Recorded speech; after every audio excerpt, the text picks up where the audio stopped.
কারণ আমি জামাতকে এত হালকা করে দেখছি না এই কারণে যে মাঠে আওয়ামী লীগের মতো একটা দল নাই। আওয়ামী লীগ যত সন্ত্রাসী, যত রকম আপনার ফ্যাসিস্ট, হায়না যাই হোক না কেন, কিছু লোককে খাইয়ে পরিয়ে অনেক পুরানো দল হিসেবে অনেক ছাড়াও কিন্তু বয়োজ্যেষ্ঠ, ওইটাই বলছিলাম, অনেক বয়োজ্যেষ্ঠ জানে আওয়ামী লীগ ভালো না, তারপরেও রক্তের মধ্যে আমার বাপ দাদা দিয়ে গেছে ভোট বা সাপোর্ট করে গেছে, মনের ঘৃণা নিয়েও সাপোর্ট করে, এরকম অনেক বিএনপিতেও আছে। তো সেই জায়গায় এরা আছে, এরা কিন্তু এখন নমিনেশন ইলেকশন করতে পারছে না। এখন 2 মাসেই আমরা 2 মাস আছে সময়, 2 মাসে আমরা এটাই মনে করছি গেল আওয়ামী লীগের, তাহলে জামাতের এই জায়গায় একটুখানি কিছুটা হলেও বাড়বে। এইখানে আরেকটা জিনিস আছে, জামাত সারা বাংলাদেশে কোথাও আওয়ামী লীগের বিরুদ্ধে একটা মামলাও করে নাই। এটা একটা বিরাট, বরং মামলা তোলার জন্য টাকা খরচ করেছে, জামিনের ব্যবস্থা করেছে, বাসায় বাজার পাঠিয়ে দিয়েছে, যে বাসায় বাজার নাই আওয়ামী লীগের, রাতে থাকার ব্যবস্থা করে দিয়েছে, নিরাপদ জায়গা দিয়েছে। এই যে এত জায়গা, আপনি যত কথাই বলেন, জামাতের যতগুলো হসপিটাল আছে, যদি আওয়ামী লীগের সবচেয়ে সন্ত্রাসী কেউ যায় ঘুমায়, তাইলে আপনার কি হবে? পুলিশ কিন্তু আর যাই হোক হসপিটালে যাওয়ার আগে 50 বার ভাববে। গেল আপনার যেমন ধরেন বাংলাদেশের বিশ্ব সন্ত্রাসীরা কিন্তু এই ধরনের জায়গাগুলো বেছে নেয়, এইগুলো এই জায়গা নিষিদ্ধ পল্লী, এই জায়গাগুলো যেখানে অন্যভাবে অ্যারেস্ট করা হবে বা যাওয়া হবে, স্বাভাবিকভাবে যাওয়া হবে না, তারা এই জায়গাগুলা, এবং এই জামাতের জায়গাটাও এরকমই অনেকটা তারা সেভ করছে। তো সেখানে তারা আওয়ামী লীগের ভোটটা নিশ্চিত করছে। আপনার যতই আওয়ামী লীগের নেত্রী বলুক উপর থেকে যে আর যাই হোক কাউরে ভোট দিবা না, না বিএনপি না জামাত, কিন্তু ও যখন যে সাপোর্টটা পাইছে তখন সে বলবে তো তুমি তো পালায় বাচ্চা গেছো, যে এখানে কি অবস্থায় আছি সেটা তো তুমি জানো না, এই জায়গাটায় আমাদের অমুক হেল্প করছে। এবং এটা যখন বিএনপি বুঝতে পারছে, বিএনপিও চেষ্টা করছে, কিন্তু বিএনপি তো আগেই আকাম করে ফেলছে, বা কাজ যেটা সত্যিকার কাজের সঙ্গে আকামও কিছু ছিল। সত্যিকার কাজটা হলো যে মামলা দেওয়ার, এই যে 15.5 বছর যে অত্যাচার করেছে, অন্যায় করেছে, আইনের বিরুদ্ধে কাজ করেছে, সেটার জন্য মামলা দেওয়ার রাইট সবারই আছে, দিতেই পারে। কিন্তু ওর মধ্যে আবার কিছু কিছু ঢুকায় দিছে নিজস্ব ব্যক্তিগত শত্রুদের, অথবা ইনকাম করার সোর্স হিসেবে। সেই জায়গাটা আমি কিন্তু এখানে আত্মসমালোচনাও করছি। তো এতে কি হয়েছে, বিএনপির বেসিক্যালি আওয়ামী লীগ ওইখানে শত্রুতায় রূপান্তরিত হয়েছে। বেসিক আওয়ামী লীগ, আমি আমার এলাকায় খেটেছি, আমি আপনি জানেন, সেইখানে আমি আওয়ামী লীগের ঘরেও তো যেতে হয়েছে। আমি যখন গিয়েছি নিরপেক্ষভাবে সবার কাছে চেয়েছি ভোট। মার্কেটে 5টা দোকান যদি অন্য কারো থাকে, 10টা বা 15টা দোকান আওয়ামী লীগের আছে, সেইখানে তারা বলেছে আপনি দাঁড়ালে আপনার কি, আমাদের ভোট আছে 19টা, আমাদের ভোট আছে 25টা, শুধু আপনি দাঁড়ালে আমরা গিয়ে ভোট দিব, আইদার আমরা ভোট দিতে যাবো কিনা চিন্তার ব্যাপার আছে। এটা বলার কারণটা আমি বলি, আমাকে ভালোবাসে সেই জন্য না, আমি তো তাদের কোনো মামলা দেইনি, যেহেতু আমি জেলার কোনো দায়িত্বে নাই, আমার কাজ না। আমি চাইলে উইলিংলি মামলা দিতে পারতাম, এটাও আমি মনে করেছি এটা আমার কাজ না, আমি নিজে বাদী হয়ে মামলা দেই নাই। তো এটা একটা জিনিস, আমার জন্য আমার প্রতিবেশী পর্যন্ত হয়রানির কোনো শিকার হয় নাই। এবং তারা এইভাবে বলছে, মনিয়াপা যেভাবে রাজনীতি করে এটারে তো রাজনীতি বলে না। বলছে কেমন রাজনীতি? বলছে যে রাজনীতি করতে গেলে প্রথমে আগে নিজের কিছু লোক দিয়ে সন্ত্রাসী কাজ করাইতে হবে, তারা যদি আলাদা ভয় না পায়, পরে টাকা দিবে কেমনে, আবার নির্বাচন করবে কেমনে? আমি অবাক হয়ে গেছি। এবং আমাকে যারা আমার ওয়েলুসারা এই কথাটা বলতে আসছে, আমি ওটাও বুঝছি যে ওরা কেন বলে, ওদেরও তো একটা ইন্টেনশন কাজ করে যে আপা যদি আমগরে নামাই দিত তাহলে তো আমরা 2টা পয়সা কামাইতে পারতাম।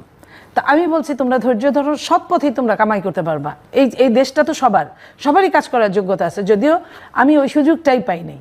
কিন্তু এই জায়গাটা নেমে কিন্তু আমি বুঝেছি যে ভোটটা কি হয়, কারণ আমি টর্চার করি নাই, এই জন্য আমি ওই কথাটা শুনেছি। যারা করেছে তারা প্রত্যেকেই ওই একবারে আপনি 5 কোটি টাকা খাইছেন 550টা আওয়ামী লীগের কাছ থেকে, আপনি এখন আফসোস করতেছেন। আপনি কি করছেন? বলতেছেন তো করে এটা পোষায় দিব। পৃথিবীতে জিল্লুর ভাই, মানুষ সব কিছু মেকিয়াভেলি বলছে, মানুষ প্রীতি হত্যাকারীকে ক্ষমা করতে পারে, কিন্তু পৈতৃক সম্পত্তি হরণকারীকে ক্ষমা করতে পারে না। ঠিক এই জায়গাটায় আমি বলি, বিএনপি যে জায়গাটায় গিয়েছে, বিএনপি এখানে লুজার হচ্ছে ওই জায়গাটা, ওই ভোট থেকে। সেইখানে কেউ যদি ব্যক্তিগত দলে জয়েন করে, ওইটা তাদের নিজস্ব ভোট, কিন্তু একটা বেসিক ভোট এখানে বিএনপি লস করছে, যেটা জামাত, এটা অপরাজনীতি আমি বলতে পারি। কারণ জামাতকে আওয়ামী লীগ যত টর্চার করছে, যত ক্ষতি করছে, জামাতের সব নেতাদেরকে ফাঁসিতে ঝুলাইছে, মেন নেতাদেরকে, জামাত কিন্তু দিব্যে এটা ভুলে গেছে আওয়ামী লীগের মতো। আওয়ামী লীগের শেখ হাসিনা যেমন তার বাবার হত্যাকারীকে ভুলে গেছিল, ইনুকে নিয়ে শেষ দিন পর্যন্ত রাজনীতি করছে, এবং কেউ বলে ট্যাঙ্কে নাচছে, কেউ বলে নাচে নাই, এই ধরনের অনেক প্রশ্ন আছে, কিন্তু বিপক্ষে তো ছিল, এটা তো সত্যি। তা এই এক কাজ জামাত এবং আওয়ামী লীগের মধ্যে মেন্টাল অনেক মিল আছে, এবং একজন আরেকজনের উপর ডিপেন্ড। তো তো এইখানে বিএনপি একটা করেছে যে আপনি আওয়ামী লীগের বেসিক যদি 15% ভোট থাকে, আমি কথার কথা বললাম, সেখানে 10% যদি জামাত আদায় করতে পারে, তাহলে জামাতের যদি আগে 8% বা 10% ছিল, 15 বছরে বাড়ছে, কারণ জামাত তো নিগৃহীত ছিল, বাড়ার পরে ওইটি যোগ দেন।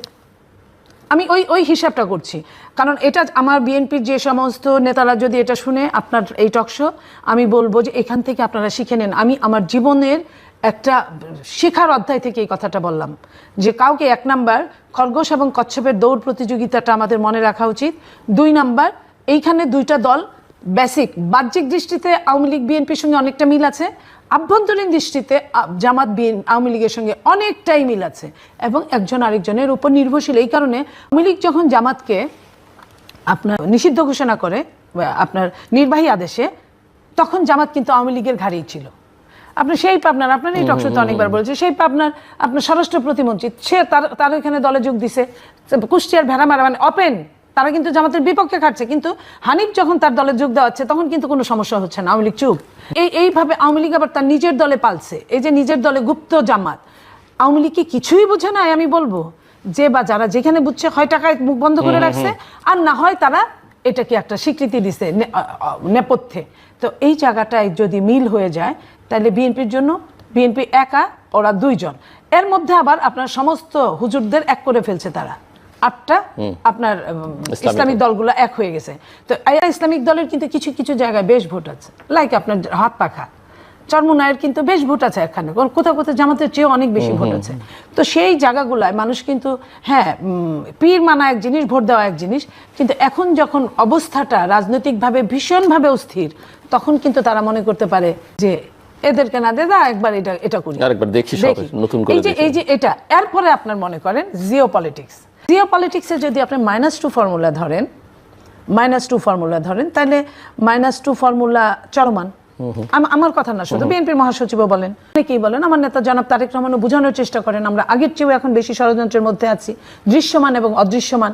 তো সেইখানে যদি -2, অনেকে বলে -4, তো এই যদি এটা হয়, তাহলে ওই জিও পলিটিক্সের আপনার মুরলরা তারা কখনোই আওয়ামী লীগকে বাড়ি ঘর ছাড়া করে আরেক দেশে পালানোর ব্যবস্থা করে দিচ্ছে।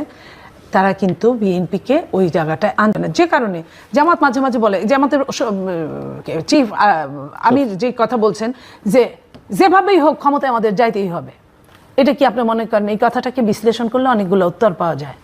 এটা শুধুমাত্র আপনার আমার মেন্টাল শক দেওয়ার জন্য বলা না। নাম্বার আপনার, তারা বলেন যে সেক্রেটারি জেনারেল, উনি বলেন যে এখন তো বিদেশিরা আমাদের সঙ্গে সবসময় দেখা করছে, মিটিং করছে, ক্ষমতায় তো আমরা চলেই গেছি।